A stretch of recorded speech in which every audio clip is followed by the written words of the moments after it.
नमस्कार, मैं महेश चंद्र आज लेकर आया हूं याज्ञवल्क्य स्मृति का आचार अध्याय से ग्रस्त धर्म प्रकरण का श्लोक नंबर 106 से 110 तक। आइए देखते हैं।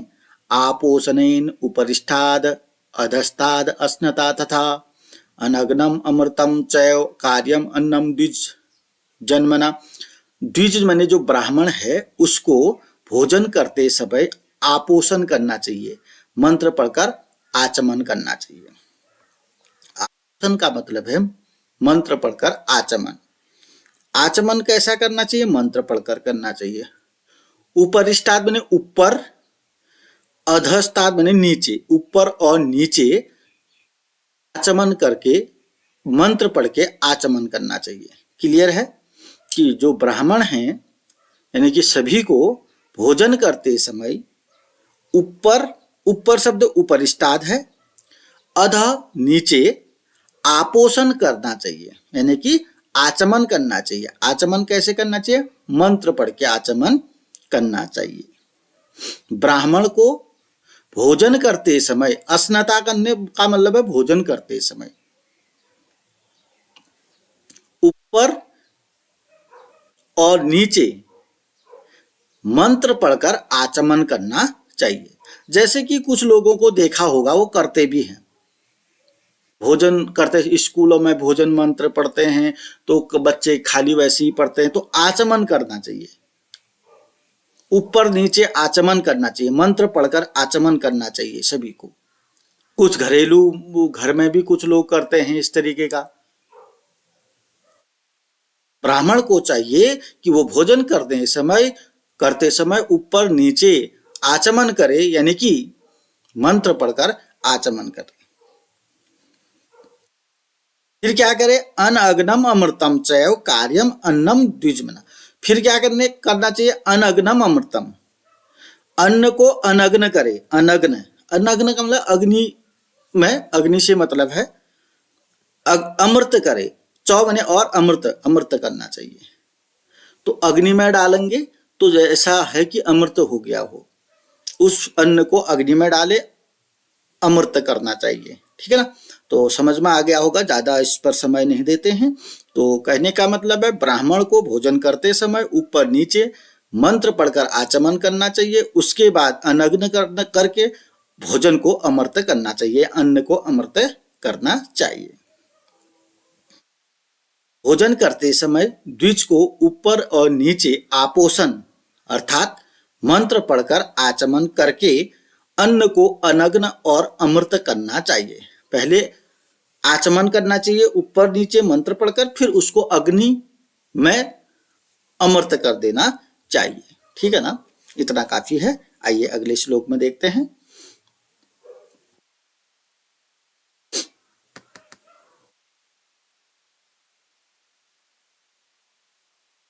अतिथ्येन वर्णानां देयं शक्त्या अनुपूर्वसः अप्रणद्यो अतिथि सायं अपि वाग्भूतृण उदफे। क्या करें? अतिथ्येन वर्णानाम, अतिथियों को वर्णों के अनुसार, देयम शक्ति पूर्वस, अतिथियों को भोजन वर्णों के अनुसार देना चाहिए, वर्ण क्रम के अनुसार देना चाहिए। यथाशक्ति अतिथि जब वर्ण, अतिथियों को वर्णानुसार यथाशक्ति भोजन देना चाहिए। क्या मतलब है? वर्णों के अनुसार। अब अतिथि जैसे कि सभी वर्णों के अतिथि आ गए। अब वर्ण आप जानते हैं ब्राह्मण क्षत्रिय वैश्य शूद्र, यहाँ पर कहा गया अतिथियों को वर्णों के अनुसार यथाशक्ति भोजन कराना चाहिए। तो यहाँ पर क्या करें? वर्णाक्रम सही होना चाहिए, वर्णों के अनुसार अतिथि को यथाशक्ति भोजन देना चाहिए।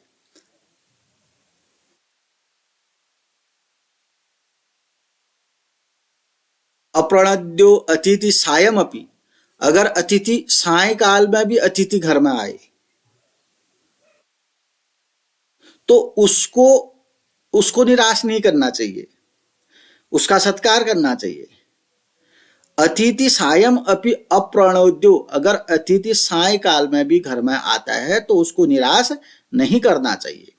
अपितु उसको क्या देना चाहिए, वाग भू तृण उदफ है, ये चार चीजें। वाग बने वाणी से मधुर वचन बोलने चाहिए, वाग बने वाणी मधुर वचन, भू मने जमीन देनी चाहिए, जमीन तो चाहिए ना सोने के लिए बैठने के लिए, तृण आसन, उदफ है माने जल। इन चार चीजों का विशेष रूप से ध्यान देना चाहिए। अगर अतिथि सायकाल में भी घर में प्रवेश करता है तो उसको निराश नहीं करना चाहिए, बल्कि उसको वाणी से प्रसन्न करना चाहिए। अच्छे शब्द, एक आध आदमी को बोलने की तमीज सिखा लेनी चाहिए, बस वो मेहमानों को क्या करे, मेहमानों की व्यवस्था ठीक ठाक करे, ताकि वाणी से मेहमान असंतुष्ट न रहे। भू जमीन देने चाहिए, जगह, जैसे कि आप कुर्सी देते हो, बैठने की जगह देते हो, आसन देते हो। तृण का मतलब आसन, उदफ बने जल। समझ में आ गया होगा कि अतिथि अगर वर्णों के अनुसार आ जाते हैं आपके घरों में तो उनको वर्णों के अनुसार ही क्रमशः यथाशक्ति भोजन कराना चाहिए। वर्णों का मतलब यहाँ पर ब्राह्मण, क्षत्रिय, वैश्य, शूद्र हैं, तो ऐसी क्रम से उनको भोजन कराना चाहिए, शक्ति के अनुसार, यथाशक्ति। अगर अतिथि सायकाल में भी आपके घर में पहुंच जाते हैं तो उसको निराश नहीं करना चाहिए, उसको वाणी से प्रसन्न करें, उसको जमीन दें, आसन दें, उसको तृण दें, तृण माने आसन, उदफ है जल दें। तो जैसा भी बन सके, अगर अतिथि सायकाल में भी आए उसको दुखी ना करें, निराश ना करें, उसको अच्छे से प्रसन्न करें, उसको जितनी भी आवश्यक चीजें हैं वो देने का प्रयास करें। यदि ब्राह्मण आदि कई वर्णों के अतिथि हों तो वर्ण क्रम से यथाशक्ति भोजन देना चाहिए। सायकाल भी अतिथि आ जाए तो उसे निराश नहीं करना चाहिए, अपितु मधुर वचन, भूमि, तृण और जल से उसका सत्कार करना चाहिए। चलिए, आपको इस श्लोक नंबर 107 में भोजन और अतिथि दोनों चीजें बता दी गई हैं। अतिथि बहुत महत्वपूर्ण, अतिथि देवो भव, तो हमको इस पर थोड़ा सा ध्यान देना चाहिए।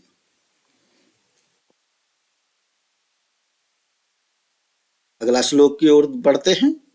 सत्कृत्य भिक्षवे भिक्षा दातव्या सवर्ताय च भोजये च आगता अंतकाले सखी संबंधी बांधवान। 108 श्लोक में क्या कह रहे हैं, भोजन की व्यवस्था, भोजन के बारे में बोल रहे हैं। सत्कृत्य भिक्षवे, भिक्षा से मतलब है भिक्षवे, भिक्षा, भिक्षवे माने भिखारी, भिक्षा माने भिक्षा, दातव्य माने देना चाहिए, सवर्ताय का मतलब होता है ब्रह्मचारी, चौ माने और, भिक्षवे माने भिखारी, सवर्ताय का मतलब होता है ब्रह्मचारी। दो प्रकार के मांगने वाले होते हैं, भिखारी होता है, ब्रह्मचारी होता है। ब्रह्मचारी का मतलब पहले की एजुकेशन अगर आपने थोड़ा बहुत सुना होगा, पढ़ा होगा, तो ब्रह्मचारी हुआ करता था, वह भी भिक्षा का अन्न ही खाता था। तो यहां पर भिखारी और ब्रह्मचारी को सत्कार करके भिक्षा देनी चाहिए। सरल है, देखिएगा, सत्कार, सत्कार करके, दातव्य माने देनी चाहिए, क्या देनी चाहिए, भिक्षा देनी चाहिए, सत्कार करके भिक्षा देनी चाहिए, दातव्य माने देनी चाहिए। किसको देनी चाहिए, भिक्षवे माने भिखारी को, चौ माने असवर्ताय माने ब्रह्मचारी को। क्लियर। अगर आप भिखारी को भी अगर भिक्षा देते हैं तो सत्कार करके दें, अगर आप ब्रह्मचारी को भिक्षा दे रहे हैं तो भी सत्कार करके दें। इसीलिए कहा गया है कि याज्ञवल्क्य ऋषि बोल रहे हैं, भिखारी और ब्रह्मचारी को सत्कार करके भिक्षा देना चाहिए। भिक्षा तो देते ही हैं, थोड़ा सत्कार कर लेना चाहिए। भोजयेत च आगता अंतकाले, भोजयेत माने भोजन के अंतकाल में, भोजन के बीच में, भोजन के समय अगर कोई अतिथि आगता माने आ जाता है, भोजन के समय अगर कोई भोजयेत च आगता, आगता माने आ जाता है, अंतकाले बीच में यानी कि भोजन के बीच में कोई आ जाता है, चाहे वो सखी हो, सखी माने मित्र हो, चाहे वो संबंधी हो, चाहे वो बांधव हो, मित्र भी हो सकता है, संबंधी भी हो सकता है, बांधव भी हो सकता है, तो उनको भोजन अवश्य कराना चाहिए। समझ में आया? भोजन के बीच में कोई आ जाता है, जैसे सखी आ जाता है, मित्र आ जाता है, संबंधी आ जाता है, बांधव आ जाता है, तो उस समय आपको उससे केवल फॉर्मेलिटी के लिए पूछना ही नहीं है, अपितु उसको भोजन कराना ही है, एक कटोरी में तब भी देना है। ये शुभ लक्षण है।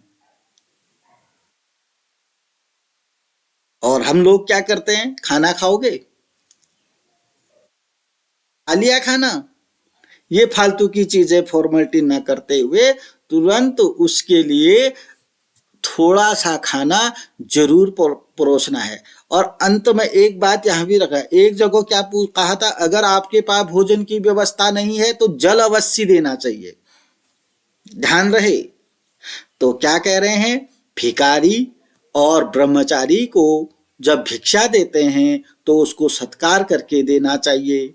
भोजन के बीच में अगर कोई मित्र आ जाता है, संबंधी आ जाता है, बांधव आ जाता है, तो उसको भोजन अवश्य करावे, अवश्य देना चाहिए। भिखारी को और ब्रह्मचारी को सत्कार पूर्वक भिक्षा देनी चाहिए। भोजन के समय आए हुए मित्र, संबंधी और बांधव को भोजन करावे। अगला देखते हैं, मोहोक्षम या महाजम वा श्रोत्रियाय उपकल्पयेत, सत्क्रिया अन्वासनम स्वादु भोजनम सुनृतम वच। क्या कह रहे हैं ये, यहां पर भी भोजन की व्यवस्था के बारे में बताया है। तो किस तरीके से क्या करना चाहिए, मोहोक्षम का मतलब यहां पर बैल से मतलब है, महाजम का मतलब है यहां पर बकरी से मतलब है, बकरा से। अब ये इस पर ज्यादा हम बोलेंगे नहीं, लेकिन आप जैसा ही बताया जाता है उतना ही स्मरण करिएगा। मोहोक्षम, मोहोक्षम का मतलब बड़ा बैल, या महाजम का मतलब बड़ा बकरा। क्या करे, श्रोत्रिय उपकल्पये, जो श्रोत्रिय है, श्रोत्री का मतलब वेद पाठी है, श्रोत्रिय है या वेद पाठी है, उसके सम्मुख बड़ा बैल या बड़ा बकरा रख देना चाहिए।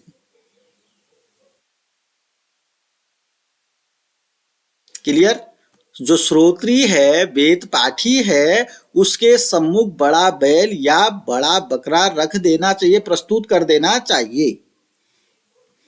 सत्क्रिया अनुवासनम, उसका सत्कार करना चाहिए। सत्कार कैसे करना चाहिए, आसन लगाकर, और आसन अनुआसन, अनुआसन में उसके आसन के बगल में अपना भी आसन लगाना चाहिए। अब सत्कार का भी कभी क्या करते हैं, सत्क्रिया अनुआसनम, आसन तो दे देते हैं और हम सोचते हैं कि सत्कार कर दिया। तो ध्यान रहे, उस आसन के आसपास अपना भी आसन होना चाहिए। और मेहमान का जब सत्कार करते हैं, आसन देते हैं, कुर्सी देते हैं, उसको अकेला छोड़ना नहीं चाहिए। अनुआसनम, थोड़ा अकल दे दी जा रही है यहाँ पर मेहमान नवाजी की, तो जरूर सीखना चाहिए सभी को। तो अनुआसनम का मतलब बगल में अपना भी आसन लगाना चाहिए। और करते कभी कभी हो जाता है, सत्कार करते हैं, कुर्सी देते हैं, वहां पर छोड़ देते हैं, कोई होता ही नहीं। तो अनुआसनम, तो उस आसन के बगल में अपना भी आसन लगाना चाहिए।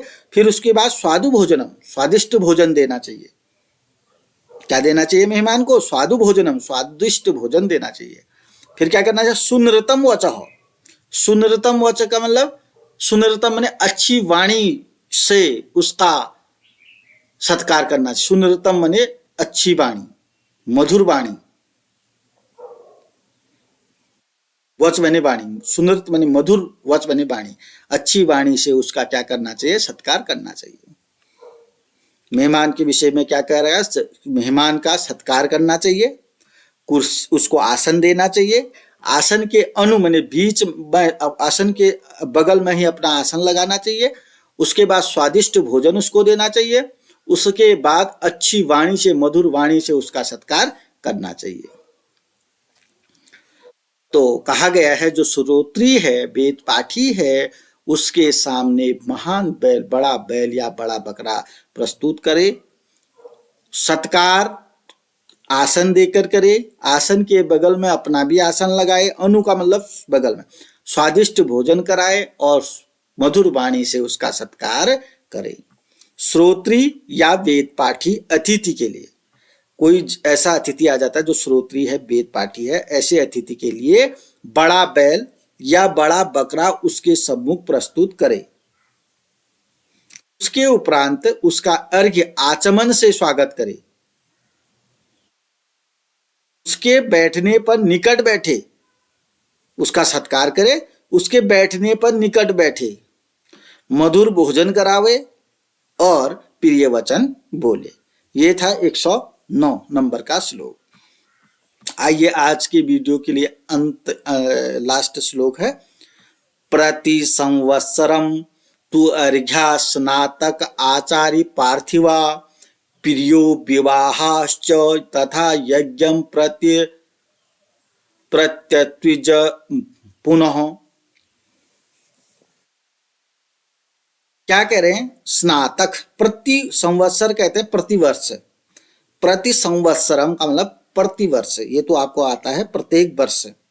तो अर्घ्य बने अर्घ्य करना चाहिए, अर्घ्य बने आदर करना चाहिए। अर्घ्य कहते हैं जैसे आप थाली लेकर किसी की आरती उतारते हैं, ऐसा अर्घ्य। तो अर्घ्य का मतलब आदर से मतलब है, सत्कार से मतलब है। तो प्रतिवर्ष सत्कार करना चाहिए। क्लियर है? प्रतिवर्ष सत्कार, आदर सत्कार करना चाहिए। किसका? स्नातक का। जो स्नातक हैं उनका, आचार्य का, जो आचार्य हैं उनका, पार्थिवा जो राजा हैं, सभी आ गए इसमें। जो स्नातक हैं, जो आचार्य हैं, जो पार्थिव बने राजा हैं, और जो प्रिय हैं। किसके बाद अगला? प्रिय। प्रिय, प्रिय का मतलब प्रिय मित्र हो सकते हैं, जो भी प्रिय हैं। तो विवाहाचार्य और जो दामाद हैं उनको प्रतिवर्ष बुलाकर इनका अर्घ्य करना चाहिए, इनका सत्कार करना चाहिए। यज्ञम प्रत्य ऋत्विज पुनः, और ऋत्विज को पुनः यज्ञ करना चाहिए।